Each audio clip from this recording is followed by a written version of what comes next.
تا ما خود بشناسیم. او قومی که خودش نشناخت، او قومی که خودش نتانست بشناسه، او به هیچ جایی نمیرسه و از او هیچ کسی هم توقع نداره. از این خاطر است که اقبال اولین بخش کتابش به اسرار خودی آغاز میکنه.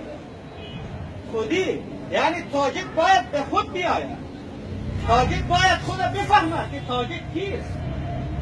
تاجیک از نسل سلمان فارس است، تاجیک از نسل امام اعظم است، تاجیک از نسل امام بخاری است، تاجیک از نسل ابو مسلم خراسانی است، تاجیک از نسل ابو علی سینای بلخی است. تاجیک از او جمله مردمی است که در جهان بشریت قومی است که با علم و دانش و با فرهنگ است. این ارزش تاجیک باید به تاجیکی ها بشناسند.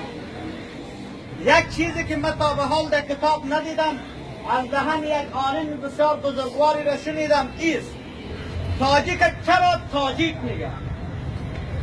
تاجیک چرا تاجیک گفته میشود؟ به خاطر از این میگه که خطی که حضرت رسول اکرم صلی الله علیه و سلم از عربستان در خراسان روان میکنه، در او زمان کسی که پادشاه خراسان است از نسل تاجیک، همین خطه، همون خطی که حضرت رسول اکرم روان میکنه او را که از تاج جور میکنه و بر سر خود میمانه. این نشان تاجیک است، این افتخار تاجیک است.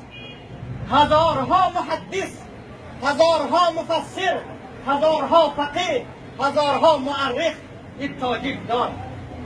باید به تاجیک بشناسانیم که تاجیک کی بوده و چگونه بوده. تاجیک تا قومی بی سر و پا و گمنام نبوده. تاجیک امروز هیچ قومی، هیچ ملتی نمیتواند به همراه تاجیک سیالی بکنه. حتی عرب که قرآن به لسان عربی نازل شده، مردم عرب هم نمیتونه و میره به افتخار حتی به چیلنج میگن. هر کسی در مقابل من میآید، من حاضر هستم دفاع بکنم از هویت تاجیک، که تاجیک چگونه قوم بود و چه رقم مردم بود. اگر عباسی ها به قدرت رسیده برکت یک تاجیک بوده. باید ابو مسلم خراسانی را هیچ فرد تاجیک فراموش نکنه. اگر امروز از آثار حضرت رسول اکرم صحبت میشه، او را یک تاجیک کرده. امام بخاری تاجیک است، بر دزبه نام جدش است با نام زاری و کشکار.